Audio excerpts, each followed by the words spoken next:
నేను మీకు చెప్తున్నాను ఈరోజు నా మాట చాలా శ్రద్ధగా వినండి. ప్రతి వైసీపీ గుండాగడికి చెప్తున్నాను ఈ మాట, ఆన్ కెమెరా చెప్తున్నా. ప్రతి వైసీపీ గుండాకే చెప్తున్నా, మీరు కనుక మా ఇష్టారాజ్యంగా చేస్తాం, భవిష్యత్తులో మేము వస్తాం, మా ప్రభుత్వం వస్తాయి, నేను చెప్తున్నా. For example, for an argument sake, మీ ప్రభుత్వమే వచ్చింది అనుకుందాం, తొక్కి నారా తీస్తాను మీకు చెప్తున్నా, గుర్తుపెట్టు. ప్రభుత్వాలు రావడాలు పోవటాలు ప్రజల చేతుల్లో నిర్ణయం ఉంటుంది తప్ప, వచ్చినప్పుడు భయపడిపోయి ఇప్పుడు మీకు చెప్తున్నా కదా, 3 సంవత్సరాలు ఉంది, 3 సంవత్సరాల్లో మీకు స్ట్రింజెంట్ యాక్షన్ నేను చూపిస్తాను, మీకు గుర్తుపెట్టుకోండి. మీరు మాట్లాడండి, నేను ఇప్పుడు దాకా మాట్లాడలా. లా అండ్ ఆర్డర్ నాది కాదు అని చెప్పి కాము కూర్చున్నా. నా అభిప్రాయాలు కూడా సీఎం గారికి నేను చెప్పను, డైరెక్ట్గా నా అభిప్రాయాలు నేను ప్రజలతోనే చెప్తాను, నేను సీఎం గారికి కూడా చెప్పను. ఇంకా మా నాయకులు కూడా నాకు చెప్తే వీళ్ళు ఎంత మొహాటసులో నాకు తెలియదు, ఎంత చెప్తారో నాకు తెలియదు.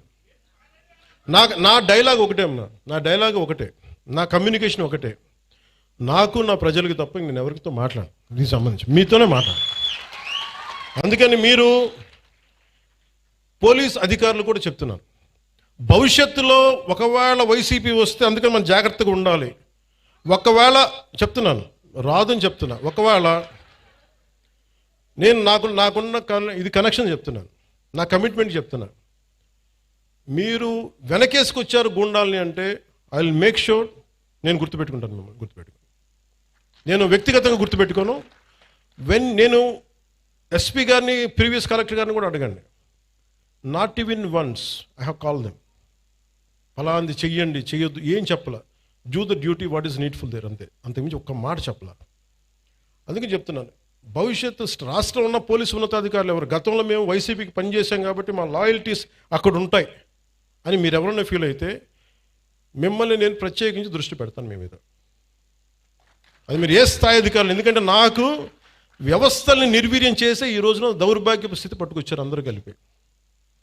గౌసన్ అనే వ్యక్తికి జరుగుతుంటే ఒక ఎస్ఐ స్టేషన్ హౌస్ ఆఫీసర్ చేయాల్సిన పని ఎస్పీ దగ్గరికి వచ్చింది, డిప్యూటీ సీఎం దాకా వచ్చిందంటే it's a failure of institution, వ్యవస్థ తాలూకు ఫెయిల్యూర్ అది.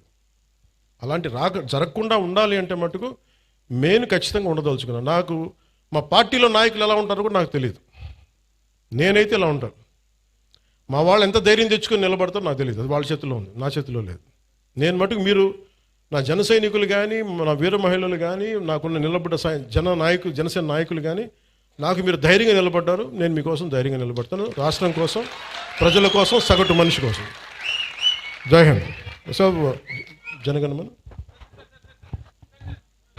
ఒక్క నిమిషం నిల్చోండి ఒకసారి, నేషనల్ యాంథమ్ ముందుగా ఈ కార్యక్రమానికి విచ్చేసిన ప్రతి ఒక్కరికి, అధికారులకు, అలాగే ప్రజాప్రతినిధులకు